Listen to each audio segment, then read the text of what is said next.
ఈ సినిమా ముందుగా ఇద్దరికైతే నేను థ్యాంక్స్ చెప్పాలండి, మాట్లాడాక చెప్తాను.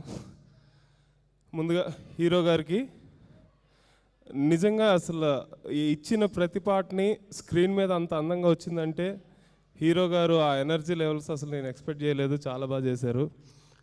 తర్వాత కెమెరామెన్ ఆయన చాలా బాగా చూపించారు. కిరణ్ గారు ఆర్ట్ డైరెక్టర్ చాలా బాగా సెట్స్ వేశారు. ఇది ఒక చాలా కాలం ఒక యజ్ఞంలా జరిగిందండి. ఒక సినిమాకి ఎన్ని రోజుల్లో పాట చేయొచ్చో ఈ సినిమాకు ఒక పాటని అన్ని రోజుల్లో చేసాం. సో చాలా హార్డ్ వర్క్ చేసామని మేము అనుకుంటున్నాం. ఇప్పుడు మీ ముందు పెట్టాం, ఇంకా మీరే డిసైడ్ చేయాలి.